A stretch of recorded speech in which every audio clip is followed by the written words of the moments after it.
House Republicans passed a budget resolution that sets in motion the largest Medicaid cut in American history.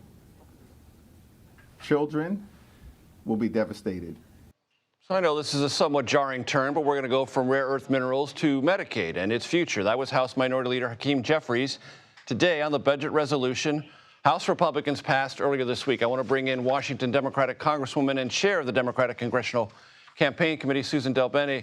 We'll get to Medicaid in a second, Congresswoman, but the Trump administration, through senior officials talking to us, is blaming Zelenskyy and his obstructionist attitude for the blow-up today. What is your perspective? You know, what we saw from the president, from the vice president, was a disgrace. Here we have Ukraine is an ally. They're fighting for their democracy, for their freedom.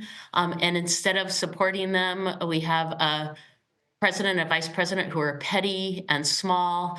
And even Ronald Reagan would be horrified by what he saw in the White House today. What do you think the implications of it are?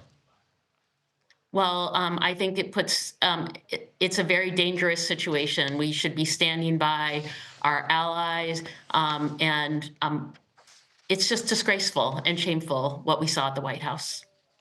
So Hakeem Jeffries and plenty of other Democrats have identified issues with the House Republican budget resolution, which sends instructions to the Energy and Commerce Committee to look for somewhere in the range of $880 billion in reductions to future Medicaid spending.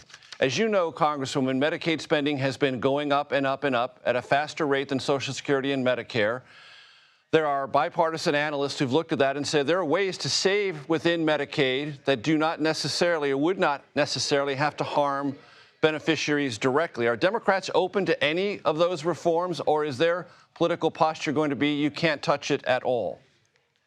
Well, you know, I think a budget is a reflection of your values, and we saw that in the Republican budget. They weren't focused on working families or helping children or seniors or veterans.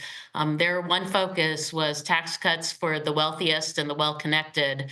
And when you look at the cuts that they propose, they're not talking about small changes. They're talking about slashing Medicaid, taking people off of health care. And if we're talking about lowering costs, which this last election was all about, they're doing nothing to, Republicans are doing nothing to lower costs. It hasn't been a priority. This would raise costs for working families. So absolutely, the Republican budget is not a reflection of what the American people want to see, and just so disappointing. And that's why you see so many people speaking loudly. We should be fighting to lower costs and absolutely make sure people have affordable quality health care all across the country. The DCCC, which you lead, and other Democratic organizations filed a lawsuit against the president's recent executive actions to take over the Federal Elections Commission. What's that about?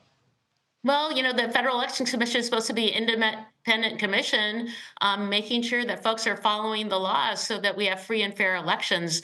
The president is basically saying he wants to control that.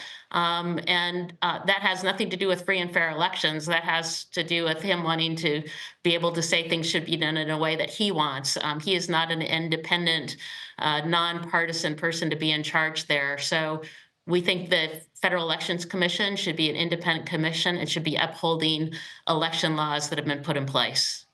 What are your concerns, to the degree you have them, Congresswoman, about the efforts so far of the Department of Government Efficiency?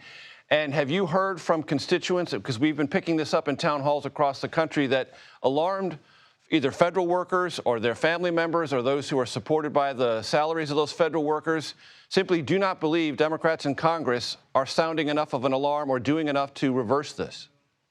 Well, I think you're hearing from folks across the country because the impacts of what's happening with the executive orders from President Trump, but the reckless impact of Elon Musk indiscriminately firing people in the federal government. I mean, we basically see the beginnings of a government shutdown right now between President Trump and Elon Musk. The concerns are felt all across the country because they're threatening our public health, our public safety. We see workers being cut, even bird flu inspectors at a time where this is an important issue. And they don't know what they're doing, where they fire people and they say, oh, well, maybe we need to bring these people back. This has nothing to do with saving money or efficiency. It's chaos. its dysfunction, and people are speaking out. I had a town hall recently. We had over 14,000 people on our telephone town hall. Normally a strong showing might be 2,000. Will Democrats in negotiations, and there must be negotiations to avert a government shutdown midway through March, seek legislative language to reverse efforts undertaken by Elon Musk and the Department of Government Efficiency? Well, let's be clear. Congress controls the purse. And so what's very important is that we put together what programs should be funded, how money should be spent, and the administration needs to follow that. That's the law. And right now we see Republicans wanting to give Elon Musk more kind of authority to indiscriminately decide where money goes. That won't work. We need Republicans and the administration to follow the law. That's what we're going to focus on. It's very important that we have government working for the people, and we're going to continue to fight for that. Very quickly, the midterms are a while away, but do you believe Republicans will be running on government of efficiency cuts or Democrats running against them come midterm election time? I think we're seeing the chaos and dysfunction and the broken promises from Republicans right now. And they're going to be accountable for that in the next election. They are breaking promises by raising costs for working families. They said that that was their focus. Clearly, it's not. The chaos, the dysfunction, not standing up for working families. That's going to be what American people are going to be thinking about when they're at the ballot box. And that's why you'll see us taking back the majority in the House of Representatives in 2026. We shall see. Congresswoman Suzan DelBene, thank you very much for your time.